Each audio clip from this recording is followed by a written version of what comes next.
everybody. I'm Lauren. I'm Emma. And you're listening to the Oakview.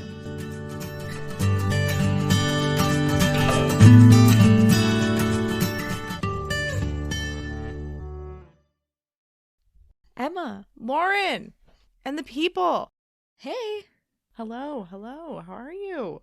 I am great. How are you? I'm so great. I feel so great. And can you hear my sarcasm? Emma's like, I feel so great. And yesterday I talked to her on the phone while she was the opposite of great. I've had a terrible week. Just terrible. People are out to get me. And I just want to say, how dare you? You don't know me. How dare they? But you know what made me feel a little bit better? Me? Well, of course you. You're my best friend. No. Did you get the cheeseburger that you wanted? I got the cheeseburger today, but you know what I got yesterday? I got an entire box of Girl Scout cookies to myself. Oh my goodness. I drove to the local Jewel. If you don't know what a Jewel is, It's a grocery store. it's a grocery store. I went to the girl and I said, "Hi, can I have one box of shortbread?" And she was like, "They're not called shortbread anymore." And I was like, "Oh, sorry." And then I handed her. You got schooled. I got schooled. They were like, "We have a new baker and it's a trefoil." And I was like, "Ugh, I hate that." Did they hold up? Oh, they're amazing. But did you know that they're $5 a box now instead of $4? Yes. I didn't know that. Because I also bought Girl Scout cookies. Yes, you also bought Girl Scout cookies. Okay, so Emma and I were in Girl Scouts together for many, many years. And so when I see a Girl Scout, I have to buy some. That's the rule. Like when you're a Girl Scout later in life, you have to buy Girl Scout cookies. Doesn't matter if you want them or not. And if you don't, you're lying to yourself because you know you want them. And you know your freezer is open for more. So go get them. I don't even think I love them. I really don't. I just buy them. No, it's nostalgic. It's not the best cookie in the whole wide world. It just feels good and it's great. And you got to support the organization. Support young girls becoming smart. Yes, that's what Girl Scouts do. I don't remember. It was a long time ago, but we did a good job. We did things. Yeah. So besides everyone hating me this week, I had to soften the blow with a cheeseburger and a box of Girl Scout cookies. That's all. That's how I feel. Sometimes that's all you need. End of story. Moving on. Lauren, how are you? I am fantastic. And I mean it. I'm jealous. Tell me more. I need to know why. I also had McDonald's, of course, but Lauren had McDonald's in solidarity, though. I had it on your behalf. She did. She was like, "I'll get a cheeseburger to make you feel better because you're getting a cheeseburger." Amazing. I didn't eat a cheeseburger, but I ate a burger. Right. Sorry. She does a no cheeseburger burger. I have a big update. Oh my gosh. I have an update. Really? Who do you want to go first? I think mine is less exciting, so probably me. Okay. You guys know how I told you that I had a chili cook-off at work and I was going to record myself going to Steak and Shake and getting a box of chili or a bowl of chili, whatever. Well, I 10 did. Out of 10 hilarious. And I showed it to Lauren and she laughed really hard. And let me tell you, I won. I won the chili cook-off. Everyone else actually made chili on their little videos, and me, I went to a store and bought it, and somehow they gave me the prize. So I have a little trophy. Not even a store. You went to a drive-thru. Steak and Shake. I didn't even go to the aisle to get a can and cook it up. No. I went to a drive-thru that was pre-cooked, preheated, and already good. Oh my gosh. Yeah. Congratulations. How do you feel? I was a little taken aback. Also, I was sitting there going guys, this was supposed to be a joke. And they're like, "This is hilarious. Uploaded it to YouTube." I'm like, really? Are you sure? The YouTube. Oh, the YouTube. But yeah, so I have a little trophy now that says Chili Cook-Off Champion 2021. Amazing. It's kind of cute. I'm so proud of you. Thank you. I think I've accomplished a lot. You put hard work into that video. I really did. I drove there. I ordered it and I came back. You didn't put hard work into the chili, but you put hard work into editing your 1-minute video introducing the chili. It took me about an hour. See? That's good. Yeah, that's good. I don't think I could make chili in an hour, but close. See, that's the key there, is to not work so hard. Be smart, people. Think outside of the box. But yeah, that's for me. That's my update. So I just want to say I'm doing great now. Okay, so big update. Okay. On my I want to be best friends with my dental hygienist scenario. Kind of jealous that you have an update. If you don't know what I'm talking about, please go back and listen to one of our first episodes. And we talk about how Emma and I both wanted to be friends with our dental hygienist. So I did the strong thing and I waited my 6 months for my next cleaning in order to talk to my That's so funny. friend, acquaintance, and I'm only accidentally friends with her because I accidentally hugged her in public because I didn't recognize who she actually was. Yeah, it's very important people The listen. only reason why we weren't already friends is because I was not 100% confident about her name. So awkward situation all around. Please listen to episode number 5, Secrets. Which was really funny at the time because I thought she was making a joke because I genuinely wanted to be friends with mine. And then she thought I was joking. I thought I had a quirky thing all to myself, and Emma kind of stole it a little bit, which is fine. I think It's this was something why that we we're share friends in our lives. Now you are up to date, but still listen to that episode because it's pretty funny if I do say so myself. Yep. Here's a hint. Spectacular outcome. The suspense is killing me. So I go to my appointment, and of course she's really nice to me, and I say, hey, like, it's so good to see you. I missed you, blah, blah, blah. And we catch up about our families and what we've been up to, which is nothing. And, That's funny. you know, we talk about her job and this and that. And at the end, I obviously had to be really awkward. She, like, gave me my little goodie bag with my toothbrush and my toothpaste. And she was like, okay, well, it was really nice to see you. And I was like, I think that we should be best friends. And can I have your phone number? Lauren, you just went out there. You put it out there on the table. You said, let's do it. That is a verbatim what I said. I like scrunched up my knees on the chair and I was like really kind of like, Oh, you were cute. It was fine. Lauren, what is her name? Okay, we'll get there. Okay, I'm really anxious. I need to know. So I was like, can I get your phone number? And she was like, yeah. And she was super nice about it. She was like, yeah, totally. Like, I'd love to talk with you or whatever. And she's like, we had talked about how we don't do anything right now. So she's like, well, we're not going to hang out, but it'll be nice to chat with you over That sounds text or whatever. so sweet. And so I got her phone number and I saved her phone as Dental Hygienist BFF. And then I was like, I'll text you my name so you have my number, right? So genius plan. So I'll read you what I typed to her because I had to craft a text message, of course. I love this, and I don't even know what's going on. And I wanted to wait and have you craft the text message with me, like on the podcast. But I thought then we couldn't do a name reveal. So I went ahead and sent the text myself so that we can do a name reveal. In the episode 5 Secrets, my guess was that her name was Melissa. So here's my text message. I said, hey, it's Lauren. It was really fun seeing you today. Can you send me your full name so I don't spell it wrong or anything? Hope you have a great night. You're a genius. I know. That is right? Perfect. That's not even saying like, I don't know you. It's like, just tell me your last name so I can spell it well. And then, of course, in my head, I'm like, watch, her name is going to be like Jane Rose or something. And her name is going to be super easy to spell. Like, but you know, I was still a safe call because lots of people spell their names lots of ways. Right. Here is the text that I got. Are you so excited? I'm quite pumped, I have to admit. Hey, Lauren! ! It was great seeing you too! ! It's Megan. Oh, you were close. I was so close. You were right? on the M's, MEs. I got the M. Honestly, I would never have guessed Megan. Shout out to Megan. And she said, thanks, ! Have a great night and talk to you soon, ! Smiley face. And Lauren, you're in. An emoticon. Lauren, you're in. You're just completely in. Like, we're already BFFs. We're best friends. I just want to say, I'm going to shout out Megan. All the Megan. Love you, Megan. We love you, Megan. Also, I love my Megan. Hi, Megan. But shout out to Megan. That's amazing, Lauren. That's a great outcome. Yeah, probably never going to tell her to listen to my podcast. Well, if she does, she's going to have to be your best friend.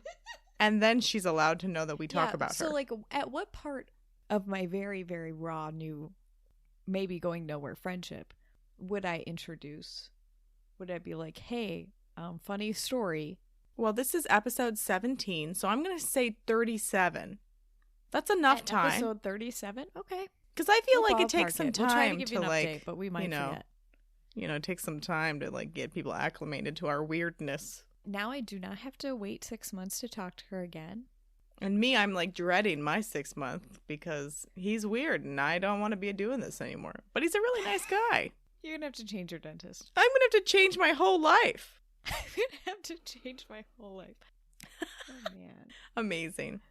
Lauren, I just wanted to let you know that you're an incredibly brave person, and I am very looking forward to your relationship with Megan. Thank you. Thank you very much.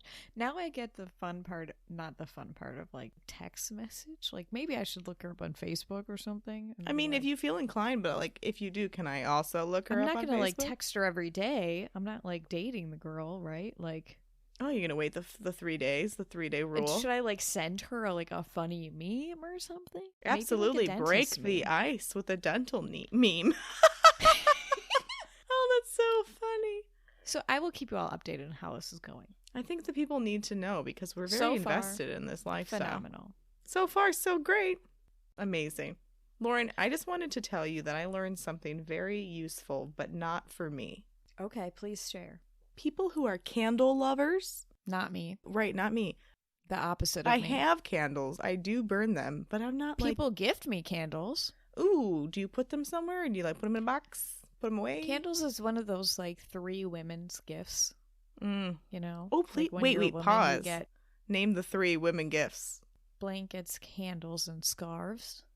That's the trio of a woman's gift. I was going to say that all the time. Candles, lotion, and like a cute like little knick-knack that says family, right? Or like Love is Blind. And then if you're a male, you get socks, a tie, like a multi-tool. Oh, a tool, or a tie. Yeah. Mm-hmm. Anyways, my candle information. If you are a candle lover and you love to burn the scents of your people, mine is eucalyptus. Right now I'm looking at a eucalyptus candle. I am quite annoyed that I cannot burn the last half of my candle. So I learned that if you boil water and then pour it into your candle holder and then let it do its thing, you can just pick it up. The wax will. It will just come out and you will have a clean candle holder that you can utilize for other things, or you can put more wax in it to make a new candle. Wow. I don't know. I thought it was fascinating. I really didn't need to know. That's Emma's useless fact number 99. Just saying. Well, here's the other thing. You know, those people who are like, okay, so candle people, not us, are like really intense about like, oh, like if you have wax left over at the end, it's because you did it wrong. Like it's because you don't know how to burn a candle. I feel threatened. Like, the first time that you light a candle, you have to let the full wax get wet on the top. So it has to be lit for like 2-3 hours. Otherwise, you're always going to have a circle in your wax. No. Always. That's the trick. Is that the problem? And it's all about the first time that you light it. Oh, well, then let me show you this thing then. Here, I'm going to show Lauren this failure of a candle. You see the ridge I have going on here? Yep. That's my problem. So I was like, should I take a knife to it? Your problem. Now you know. Now you know. Now you know. Also, is that really one that you want to keep? I'm not trying to judge your candle holder. Are you saying the one that's like at the bottom and I want to like get the candle wax out? But you could boil it and then that wax is going to become a liquid and then you can just take it out and then you could still just use that candle again because there's plenty of wax in there. Yes, I think that makes sense. Yes, I think. Why are we talking about candles? Well, my interest is I like to collect glass jars because eventually when I move, I want to do this thing I saw online where if you mix paint and baking soda, it becomes like a thicker paste, and when you paint the glass, it's kind of like it looks like pottery finish. Yeah. And I'm a cheapo and poor, and not literally, but I have glass. Cute. Yeah, it's cute. It's cute. I think it'd be like a cute little decor to put on my brand new things of new house lady, because I'm getting a house one day. So, anyways, useless fact number 99. On to you, Lauren. What do you got going on?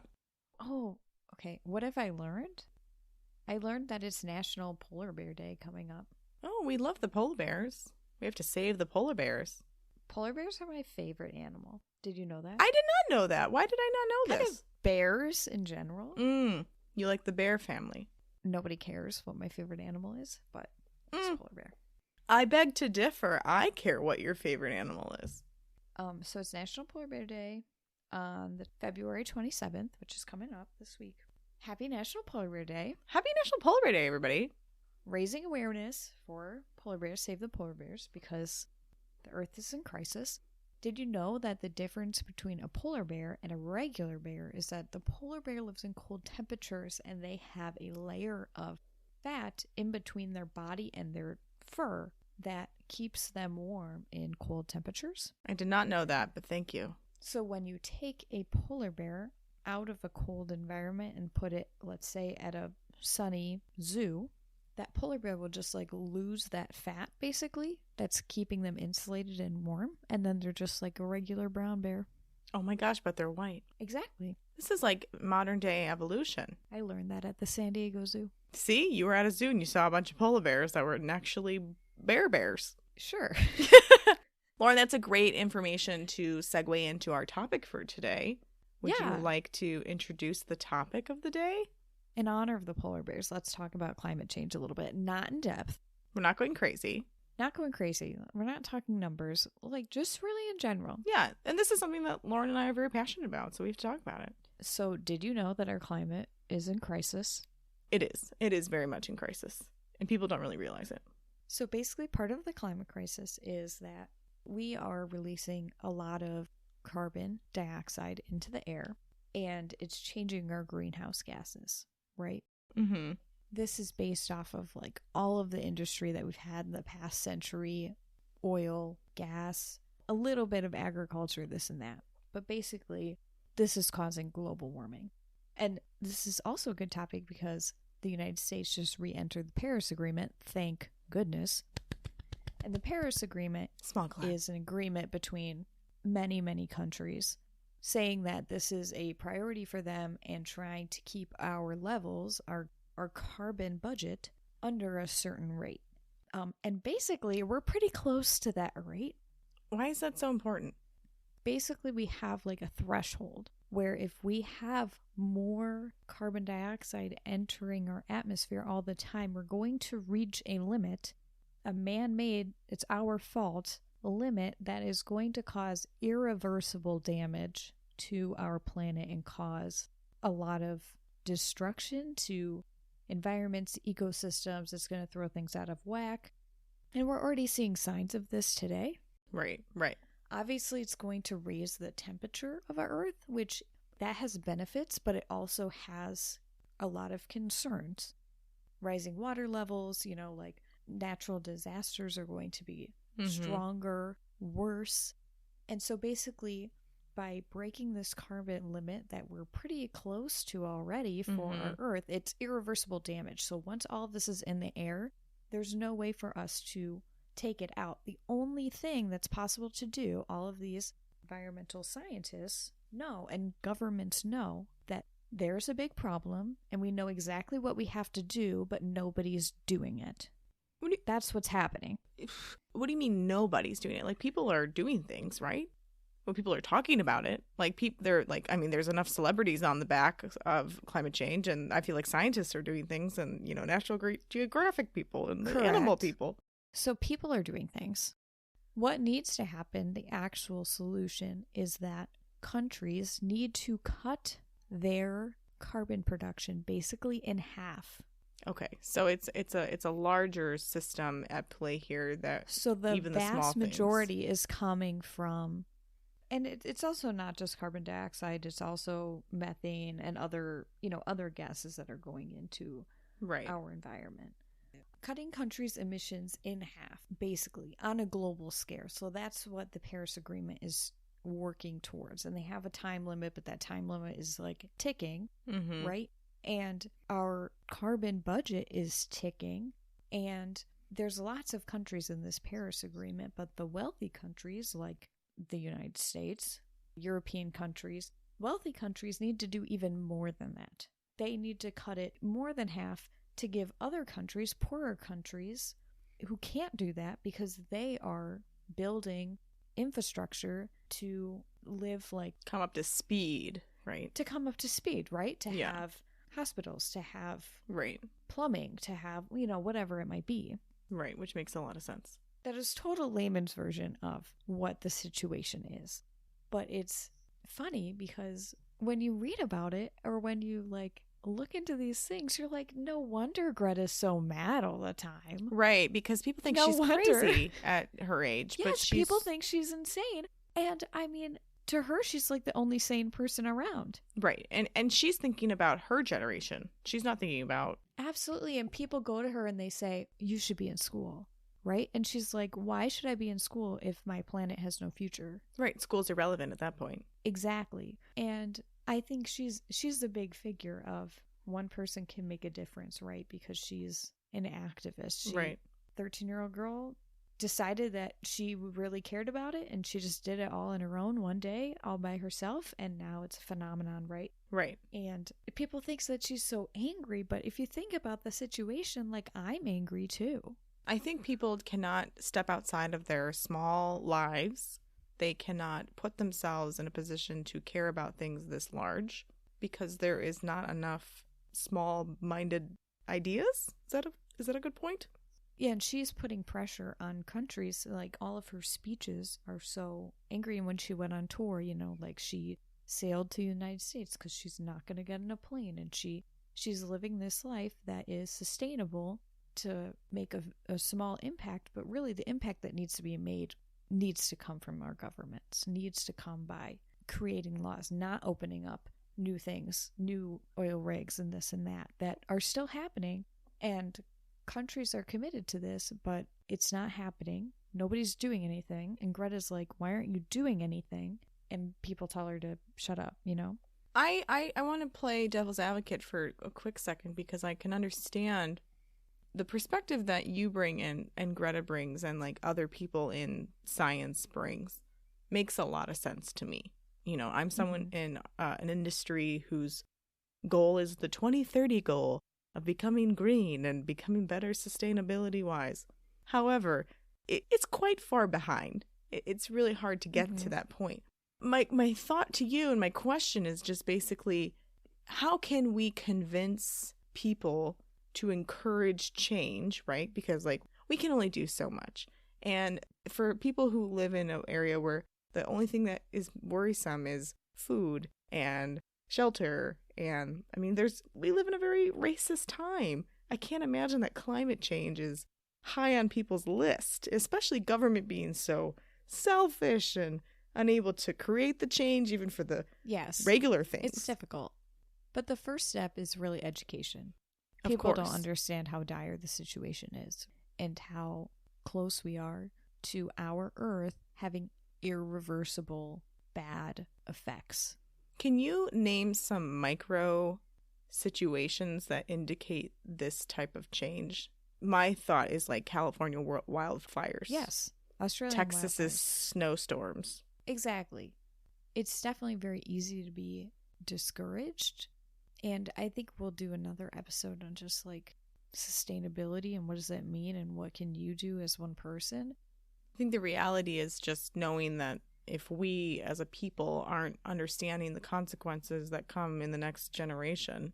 And if we're not understanding the consequences of what we do and what our governments do, then nothing's going to change, right? So if people are educated, we want change. If we treat this like it's a crisis, which it is, and if we hold it to the same standard as racism or other, you know, like we can multitask.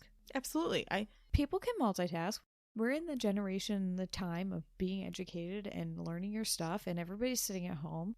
And, you know, like let's get behind some of these activists. Let's absolutely thrive for change and demand it. Yes, and demand it. Because if we don't demand these types of changes, I don't think people really understand beyond just like saving the animals and saving our ecosystems what this directly affects. And it's sad that people don't care. Well, it's about our health. You know what I mean? Exactly.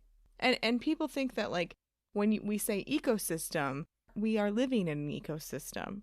Our food supplies get, you know, slandered. The infrastructure that supports how we eat will be affected. You know, our generation and the generation before us is very much like, oh, okay, it's the young people's problem now. They're going to come in and save the day, and they don't have time to do that. The time to save the day is literally 3 years ago. Right. 5 years ago. Or today at the latest. waiting for them is not an option because it will be too late. Also, it's understanding that, like, we need to cut this generational excuse of, well, you know, we were fine, or it was worse, or we had it a lot worse. It's, you know, blah, blah, blah. It's like, because of the decisions that were made prior, we are in this position. It's our time to now say, you know what, we need to change that. We need to pressure the people who have that kind of power to change this. Exactly. Do you think, though, because it is going to be an irreversible situation, how great would our lives change? I've read a lot of things, and I don't think that there is a pinpoint answer. We know that it's going to have irreversible effects, and we know some of those things, but we don't know how it's going to happen. There are probably things that we can't predict, but we know that hurricanes will be stronger. We know that our glaciers are melting, so our sea levels are going to rise. We know that the temperature changes is going to greatly affect our agriculture system. Some things will grow better, but also, like, the higher temperatures, some things won't. We won't get as much, like, protein out of our crops. So things like this, right? And we're just going to keep adding to this, and it's just going to keep getting worse, and then we won't have glaciers, and we won't have certain families of animals. Right. And we're destroying our home. Right. There is no planet B. We're not going to be living on Mars that quickly. No, absolutely not. And there's no Wall-E escapism. There's no, you know, what's that other movie? The Ellipse or whatever. You know, we don't have shuttles just prepared for us to go. We need to support the space we live on. Yes. That's what kind of brings it home. That's saying, like, what you do, it makes a small impact, but it still matters, because if enough people are doing it, it will make a big impact. But also, critically, we need our governments in this Paris Agreement to step up and do what they promised to do. I don't really find this to be a very hopeful conversation. Sorry. And it's not your fault. It's just that there is It's for the polar bears. But I thought that this would be a fun conversation, because I just kind of wanted to say Greta is not crazy. She's angry for very good reason, and people don't give her enough credit, and she's not the only one out there. And I just think it's so funny. Like, no wonder this little girl is screaming at politicians. Right. Of course she is. Like, I also think people need to be a little bit kinder. She's a young child. She is a minor. Exactly. And she got thrown into this. And she's such a good example of a woman who gets slandered, who gets ridiculed at every corner, just like every other woman who has a spotlight on her, right? We criticize how she dresses, her personality, her speech writing, every single thing about her, just like any other public figure woman. And I'm not saying that men don't get slander thrown at them, but I think she's a good example of being her own person. And I really like that about her. And she's unapologetic, and she knows what she's talking about, and she's smart. And the things that she does have made such an impact, but she's very adamant about, like, she shouldn't be the one having to do this. No, and I think it's so incredibly important to understand and recognize this is the kind of generation we want the children to become passionate about. Yes, and I think that they are. Like, don't you kind of, like, love the young people right now? I don't know what her generation is technically called. If it is Gen Z, I think they have some fire under their ass. Like, they truly feel that there are some important topics that need to be taken care of. And there are a lot of these younger people who just don't tolerate things anymore. Yes, and they're kind of funny about it. They are kind of funny about it. They keep it light, and they're just adamant and determined, like, homophobia is gone. Like, mental health is a big deal. Yes, right? Women criticism is not allowed. Men can do and be whatever they want. They can cry. They can be people. You know, they're kind of like what we want to be. And I'm not saying that they're the best, because, like, you know, everybody has issues. And of course, but, like, they are the generation that literally gives zero shit. They do. Yeah, you're right. They are independent. They are determined. They are also like, okay, Karen. They're the people that created the Karen phrase. It's the, we do not care what you have to say. Learn to adapt. Learn to take some responsibility, and just be okay with the change. It's incredible. I actually came across Greta on a YouTube channel that I follow called Sailing the Love Vagabond. It's an Australian couple and their child who own a sailing boat, and they were asked to get Greta to cross the Atlantic. Yes. And it was an incredible video. I'll link it in the description. I learned so much about her and her family. And honestly, it really puts some perspective to how she is a child. And she's just, right. And she really loves things. She says, listen, I want to be in school, but like, no, none of the adults are stepping up and doing their job. So I'm going to sit here until you do. This could be controversial. I'm going to say it anyways. I strongly believe in people who encourage children like Greta. I do not understand why parents feel the need to raise their children to be exactly like themselves. You need to accept the children who are passionate and determined and have this internal drive to make change or to be change. Yes. You can only do that when the people who are above her, who have legal rights and privileges to let these things happen. Myself would not be so passionate about young girls and STEAM and STEM if I didn't have education that I learned in college, right? But like, can you imagine where you and I would be if we had this knowledge as a child, as a young teenager? What we would be possessed. It's crazy. That's so fun to think about, actually. Ooh, it is so fun. It's like, we want that. We want smarter. And we don't want to belittle ideas. No, right? gosh, and we don't no. want to kind of suffocate these things. And I think people think that's the case. It's like, well, there's other things to worry about. No. You have one life. And behind those great kids are really supportive parents. Yes. So supportive. Yeah, there's another documentary. Greta has her own documentary, but in the documentaries they do sail on that boat from Europe to America, and it was a really cool, interesting thing to watch. But I mean, there's lots of resources. Yes, absolutely.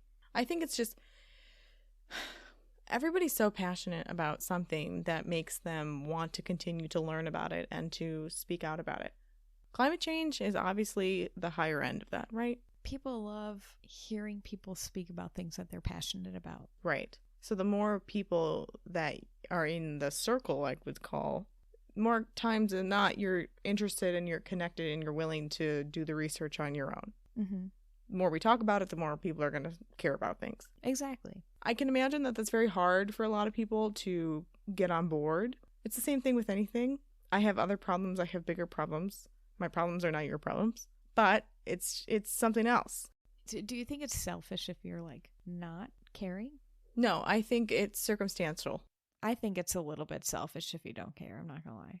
Okay, well, I'm thinking of the. That's just my opinion. I'm just thinking of the single. This is an example, not a person I know. Just the single family, the single mom, the 2-job parents with their kids trying to get them in school. Yeah. Their concerns are money on the table for food, clothing on their backs, education, right? Absolutely. They have to get over a hurdle. However, there are plenty of people who can think about the greater good. Yes. To then link those people along. Yeah, I just think about how much, and we can talk about this in another episode, but how much Americans are obsessed with consumerism.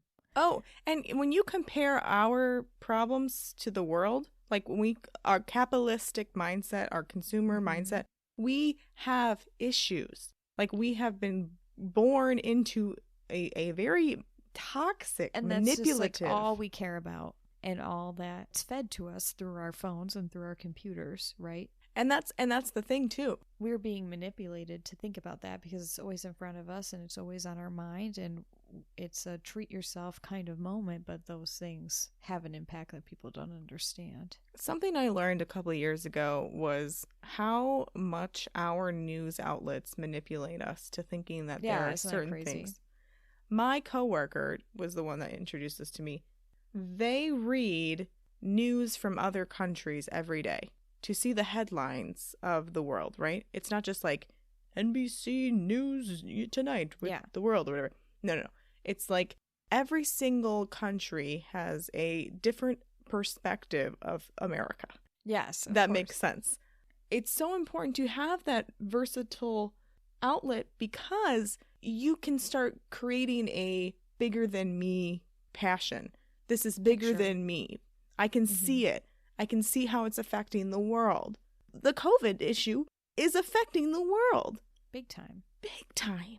So it's so essential that we really stretch our boundaries and get a little uncomfortable so that we can create a better world for the people that we want to come after. Don't you care about that? And it's really easy to just not. Of course. It's too easy to not. As soon as this podcast is done, I'm going to get ready for bed and lay and watch TikTok. That's the problem. Yes. And I know it. But I also know that it's so important that I take that time and I spread it out. And I, and I learn about those things. But you can make differences through your education and your mindset. And you can retrain your brain to accept that information in a healthy way. Not like conspiracy-wise. In a healthy way. Yeah, I like that. Go science. Go, passionate people who care about things. We love to be passionate. Lauren's passionate. I'm clearly passionate. Lauren, I think it's also, interesting to just see where our footprint makes a big deal. Because I think the perspective I have from where I live is a big deal too. Not just being in this country, but being in this state, being in this region. It really does skew me about what I understand of what's happening. I think there's so much media pressure to put it on the person, to put it on us, to make the difference. And there's not enough pressure on your government and the companies making your shoes and your clothes and your food. And it's a little bit misbalanced. Right. And the only way we can create that change is by stopping our habits, like buying those things, eating that food. Yeah, and being educated and putting pressure on our governments and those companies that we want to buy products from. Right. That are impacting the environment in a much bigger way than us individually are. And I would like to think, and, obviously I'm probably wrong about this, but like a majority of society is addicted to that consumerism. Yes. And because it's no other way of learning, there's no other way of understanding, you are misguided. You lose focus. And then we become the people that are just like so oblivious to the importance of caring about outside of our unit, our nucleuses. Yeah. We cannot have any ounce of care in our lives. We don't know how to fit that. There's no more room. But it's all about retraining the brain, right? And balance. And balance. And self-diligence. Yeah. Being adamant about something. And it's kind of like, this is totally left field, but that it's similar to right now we're in the Lenten season. If you're into Christianity or Catholicism in any way, it's Lent. And part of that is having diligence to restrain yourself, to rethink your year and what you've done and what you're thankful for. Repent your sins. And it's about that mindset of having less to open yourself up for more. Yeah, I think that's a good example of a physical space that can be created.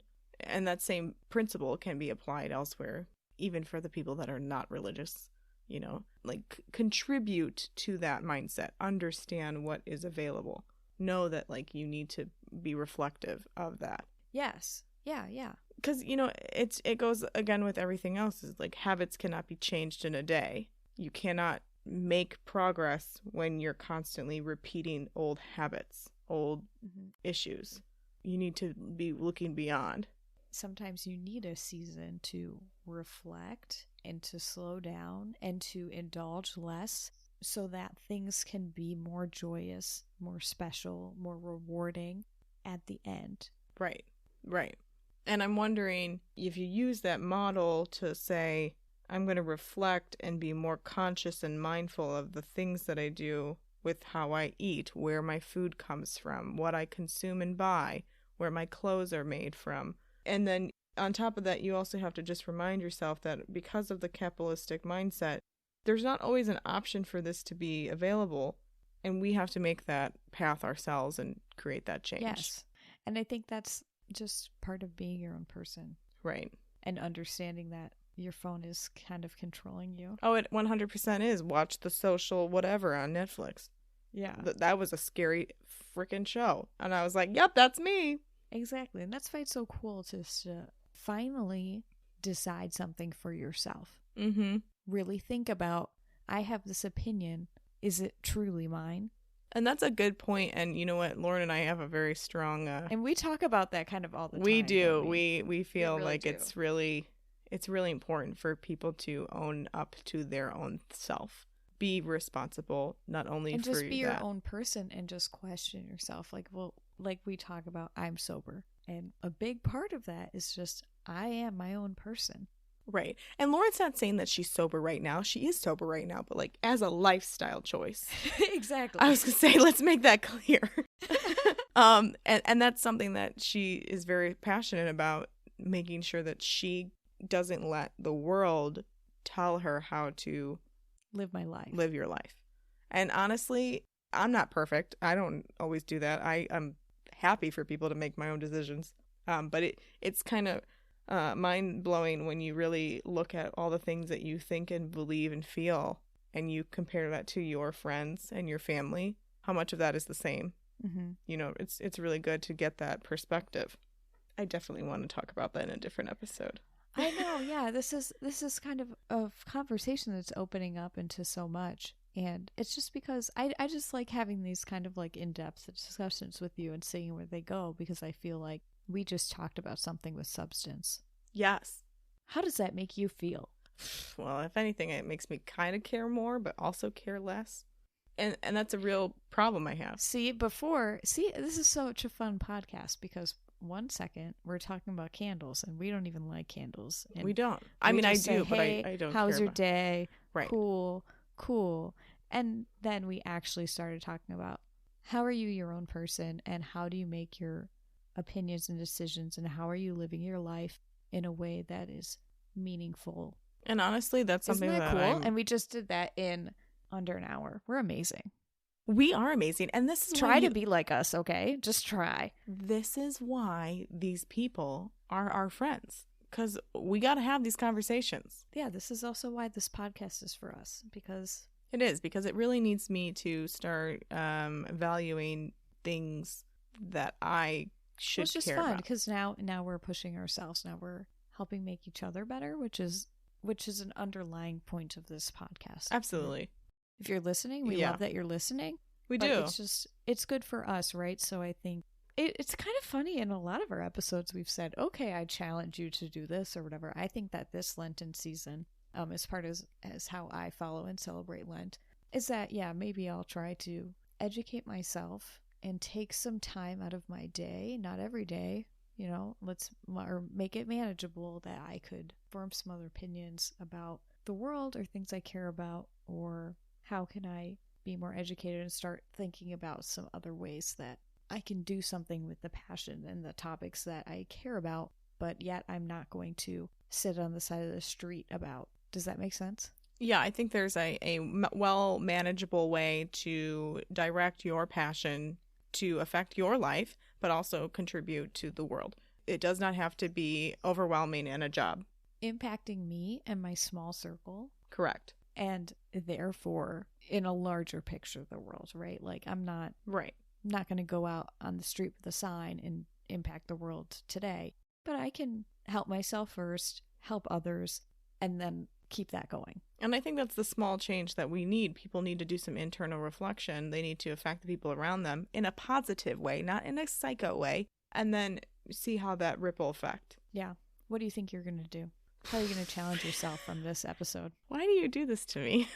because I'm your friend and I care about you. That's why, Emma. It's not about climate change, but I'm really trying to not let myself feel like I'm left out of my phone. I have this really like the kids call it FOMO, the fear of missing out. I have a hard time even just setting my phone down because I feel like there's something I'm going to miss or something bad is going to happen. I understand what you mean. Yeah. So lately I've been trying to put it down for an hour. I work every day, so it's really great that I have that huge chunk of time to cut out hours, but I'm still on a computer. So the goal is after work and weekends to really have good chunk of time that I have no technology interrupting my thoughts, that I can sit within me and let me just be, because I am so overwhelmed Are you actually going to do that, or are you just saying you're going to do No, that? I have been doing it. It's just, it's not been very successful because I catch myself going, oh, well, I'm just going to listen to some music. Yeah, because your thoughts kind of... My thoughts are like, oh, Emma, you suck. everywhere, and then all of a sudden you're... Right. And then I'm like, I need to go back to therapy because I'm really out of my whack. But I was thinking about that yesterday. I thought, when is her therapist coming back from maternity leave? I just got an email from her yesterday. Shout out. Thank goodness. I know. You talked about... Shout out. People. Hey there. Hey there. You mentioned FOMO. Mm-hmm.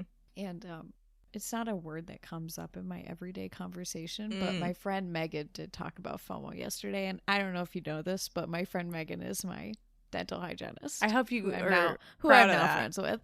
Now I just call her Megan. You see how she just slid that in there, guys? Just like whipped that right in the last part of this episode. Just it's a was big like, win for my week. Gotta tell everybody in the podcast that I'm friends with my dental hygienist and just rub that in. Mm-hmm, okay. You wish. I do She's wish. gonna be so gentle with my teeth. I love you so much. You're so funny.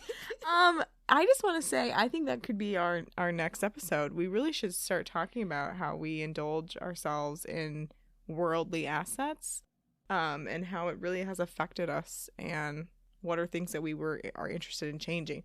I'm not saying that this is, for the better. I'm just saying this could be an interesting way to reroute. Oh my gosh, I have so much more that I could talk about. We should do it. That should be our next. Okay, we'll do that, and then we'll talk about sobriety, and then we'll talk about something else. Yeah, because Lauren and I are actually about to hit a topic that we disagree on, and I'm quite interested in this topic about sobriety with her. Mm-hmm. I'm curious if we're gonna fight or anything. I don't think that I don't think we'll fight, but I definitely have some strong opinions about this particular topic. Do you want to wrap this up, girl? Girl. Yes, I do, girl. I'm sorry. I was just being weird. Guys, remember, if you could share, subscribe, but can you also give us a rate on Apple Podcasts? That really helps Lauren and I get discovered, and then we can start reaching other people. And always remember that you can email us. And please email us, because these conversations can get really juicy when we have other input. Oh, yeah, it's just fun, or let us know what you want to know. But thank you very much for listening. This has been another episode of The Oakview, and we'll catch you next week. Goodbye. See ya.